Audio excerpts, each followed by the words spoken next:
Apakah Anda pernah merasa bahwa upaya untuk hidup berkelanjutan hanyalah jargon kosong yang tidak menyentuh kenyataan orang miskin di dunia? Bayangkan ini, sebuah desa di pinggiran yang berjuang melawan kemiskinan dan guncangan bencana alam. Bagi mereka, berkelanjutan seringkali terbenam oleh desakan kebutuhan hari ini. Sementara itu, di tingkat global, para pembuat kebijakan sibuk membagi milah respon adaptif jangka pendek dengan mitigasi jangka panjang yang sering terpilah secara artifisial. Bab 5 ini mengajak kita menyikap lebih dalam istilah penghidupan berkelanjutan yang dipopulerkan oleh Robert Cambridge dan Gordon Conway. Bukan sekedar tidak menyusutkan sumber daya alam, melainkan sebuah konsep politis yang harus dinegosiasikan. Di baliknya ada pertanyaan krusial, siapa yang mendefinisikan kelangkaan sumber daya dan apa konsekuensi bagi mereka yang paling rentan. Bersiaplah karena kita akan membongkar narasi-narasi yang telah dilembagakan, narasi yang seringkali mengambing hitamkan orang miskin dan bahkan mengkriminalisasi cara hidup mereka, padahal mereka adalah para inovator sejati dalam menghadapi perubahan lingkungan. 1. Konsep penghidupan berkelanjutan dan perdebatan awal. Konsep penghidupan dan berkelanjutan memiliki keterkaitan yang sangat erat, khususnya dalam konsep penghidupan berkelanjutan. Konsep ini dipopulerkan oleh Robert Cambridge dan Gordon Conway pada tahun 1992. Mereka mendefinisikannya sebagai suatu penghidupan yang mampu mengatasi dan pulih dari tekanan dan guncangan, mempertahankan atau menguatkan kapabilitas dan aset, tidak menyusutkan basis sumber daya alam. Definisi ini menempatkan penghidupan di pusat sistem-sistem yang dinamis. Cambridge dan Conway juga menekankan aspek antar generasi, yaitu penyeimbangan antara penggunaan sumber daya saat ini dengan masa depan, serta keterhubungan global di mana gaya hidup di satu belahan dunia dapat mempengaruhi pilihan di belahan dunia lain, misalnya melalui efek perubahan iklim. Namun, meskipun secara teoritis banyak program pembangunan menggunakan label penghidupan berkelanjutan, sejumlah besar praktek di wilayah miskin seringkali hanya berfokus pada kebutuhan mendesak, pengentasan kemiskinan, serta bantuan kemanusiaan dan penanganan bencana. Hal ini menyebabkan masalah keberlanjutan kerap terabaikan karena desakan masa kini. Perhatian kini mulai bergeser ke arah pembangunan ketangguhan terhadap bencana dan adaptasi perubahan iklim. Meskipun demikian, perhatian tersebut masih terpilah secara artifisial antara respon adaptif jangka pendek dan mitigasi jangka panjang, serta antara mekanisme hadap masalah lokal dan tantangan politik global untuk mengurangi emisi karbon. 2. Keberlanjutan sebagai konsep yang politis dan hasil negosiasi. Konsep keberlanjutan belum pernah dilekatkan pada satu sudut pandang tertentu. Dalam bentuknya yang paling umum, mengikuti laporan Komisi Brundtland WCED 1987, keberlanjutan merupakan gabungan dari faktor ekonomi, sosial, dan lingkungan. Lebih dari itu, keberlanjutan adalah konsep yang politis dan harus selalu dinegosiasikan. Pada hakikatnya, ini adalah sebuah debat dan pembahasan, seringkali antara cara pandang yang berbeda dan berebut pengaruh. Meskipun semua orang merasa memahami, sedikit yang benar-benar memahaminya dengan cara yang sama. Ini mendorong dialog lintas disiplin, mulai dari ilmu alam, ramalan perubahan iklim, hingga ilmu sosial dan politik. Pertanyaan tentang siapa yang menang dan siapa yang kalah. 3. Kelangkaan sumber daya melampaui narasi Malthusian.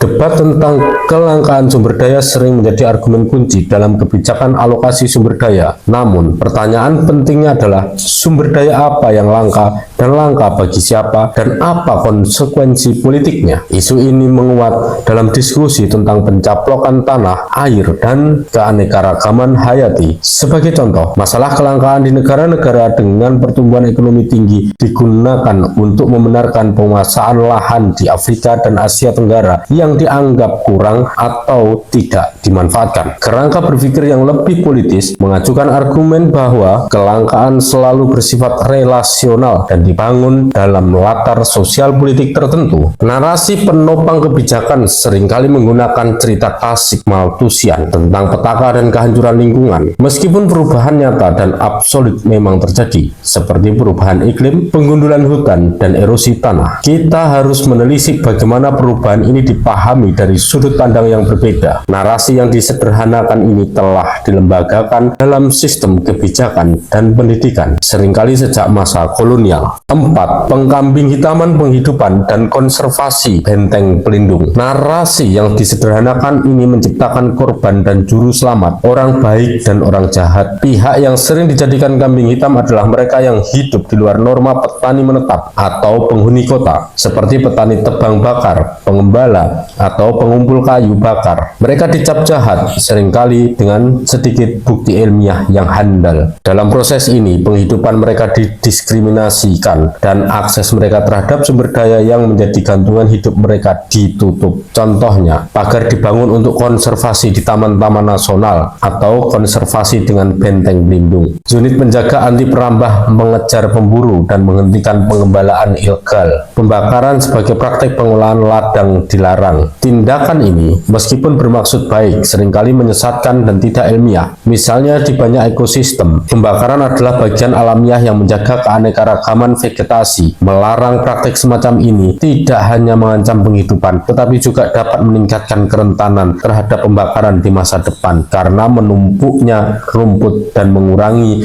keanekaragaman hayati. 5. Ekologi non-keseimbangan dan praktek adaptif. Ekosistem bukanlah gugus statis, modal alamiah yang harus dikendalikan. Mereka bersifat kompleks, dinamis, dan senantiasa berubah. Gagasan ekologi non-keseimbangan menantang pandangan manajerial yang statis terkait perlindungan, daya dukung, dan ambang batas. Pendeknya, pendekatan non-keseimbangan ini mensyaratkan pengolahan yang lebih kompleks, responsif, dan adaptif. Ini sebenarnya bukan hal baru, karena ekosistem di banyak belahan bumi, terutama di kawasan tropis, telah dikelola dengan cara ini selama ribuan tahun. Namun, sebagian besar rezim kebijakan masih mengadopsi pendekatan dari atas yang berpegang pada ide ambang batas dan pengendalian. Ketaksesuaian antara kenyataan lapangan dan rezim kebijakan ini menimbulkan konflik. Selain itu, pandangan romantis terhadap lingkungan seperti pemahaman ekofeminis yang menganggap perempuan secara inheren mampu mengelola sumber daya secara berkelanjutan atau idealisasi pengetahuan masyarakat adat juga bisa mengaburkan kerumitan ekologi politik. Narasi masyarakat lokal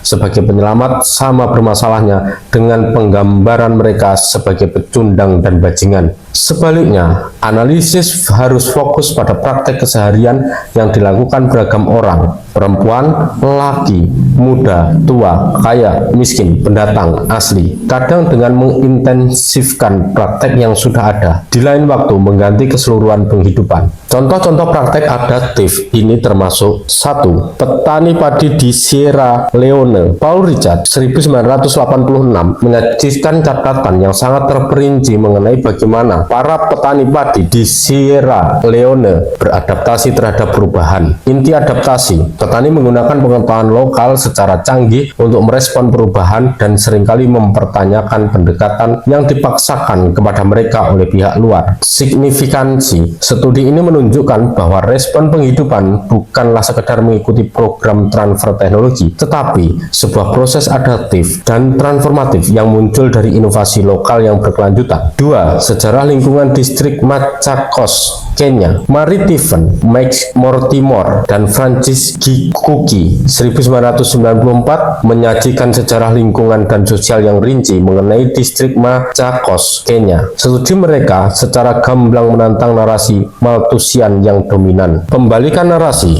bertolak belakang dengan perkiraan bahwa pertambahan jumlah penduduk akan menyebabkan degradasi dan erosi tanah. Mereka justru menunjukkan bahwa pertambahan jumlah penduduk berhubungan dengan berkurangnya erosi, mekanisme adaptasi. Hal ini terjadi berkat intensifikasi pertanian yang didorong oleh pertumbuhan pasar. Tekanan demografis yang tinggi memicu inovasi dan intensifikasi pertanian, sebagaimana pernah ditegaskan oleh Esther Boserup 1965. Hasil, orang-orang melakukan konservasi tanah dalam skala besar sebagai respon terhadap tekanan pasar dan populasi, menghasilkan sistem yang lebih produktif. 3. Zona permukiman Kano, Nigeria Utara. Cerita serupa tentang intensifikasi disajikan mengenai zona permukiman Kano di Nigeria Utara. Adam dan Mortimer 1997. Inti adaptasi kawasan lahan kering ini memperlihatkan sistem produksi intensif yang menakjubkan. Pemicu intensifikasi ini didorong oleh relasi dengan pasar perkotaan. Kebutuhan pasar memicu petani untuk berinovasi dan memaksimalkan lahan mereka. 4. Konservasi tanah dan air di Sahel. Di sepanjang kawasan kering Sahel, Chris Reitz et al. 1996 menunjukkan bagaimana inovasi dalam hal konservasi tanah dan air bertumbuh dan menyebar ke wilayah lain. Mekanisme adaptasi. Inovasi-inovasi ini memungkinkan adanya respon efektif terhadap kekeringan dan perubahan iklim di kawasan yang dikenal rentan tersebut. 5. Intensifikasi produksi di lereng-lereng bukit Amerika Tengah. Di Amerika Tengah, intensifikasi produksi di lereng-lereng bukit telah didokumentasikan secara luas. Booth 1990. Inti adaptasi. Kunci bagi respon penghidupan adalah gabungan antara pengendalian erosi tanah, inovasi sistem perladangan. Ini menunjukkan bagaimana tantangan topografi dan lingkungan diatasi melalui praktek pengolahan lahan yang cerdas. 6. Kebun perkarangan di Jawa, Indonesia. Di Indonesia, praktek klasik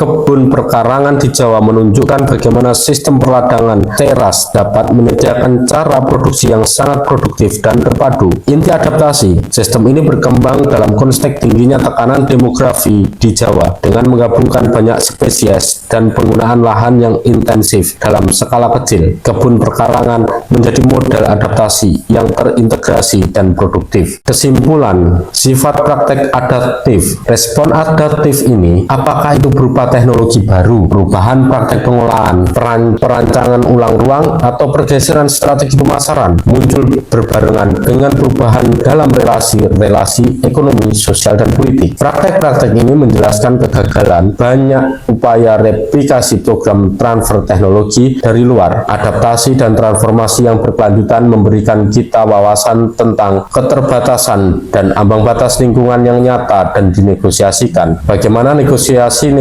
penghidupan tidak selalu berujung pada konflik dan kehancuran. Peluang transformasi bisa ada, meskipun tidak dengan mudah dicapai, dan seringkali hambatannya bersifat institusional dan politis ketimbang lingkungan semata. 6. Penghidupan dan gaya hidup. Isu antar generasi dan konsumsi. Isu adaptasi dan keberlanjutan tidak hanya relevan bagi orang miskin. Hal ini juga menjadi tantangan di belahan dunia yang lebih kaya, di mana masalahnya adalah kelangkaan dan permintaan serta kelebihan konsumsi.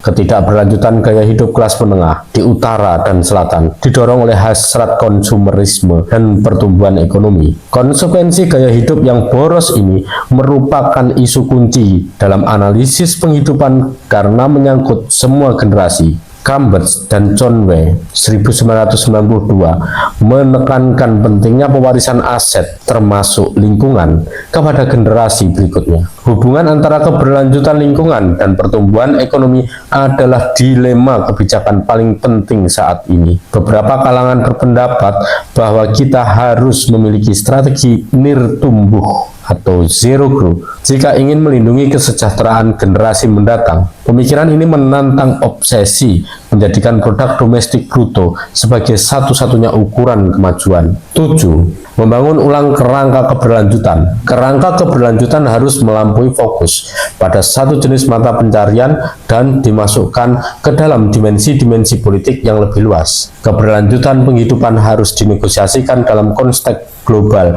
terkait ekonomi politik, komodifikasi, finansialisasi, serta akses dan kontrol atas sumber daya. Hasil penghidupan ditentukan oleh faktor pendorong struktural yang lebih luas, seperti ketidakseimbangan distribusi sumber daya, operasi pasar global, atau penguasaan sumber daya oleh kalangan elit. Keberlanjutan sebagai praktek adaptif adalah tanggapan dinamis dan berbasis negosiasi terhadap perubahan dalam sistem kompleks. Jalan menuju keberlanjutan tidak tunggal.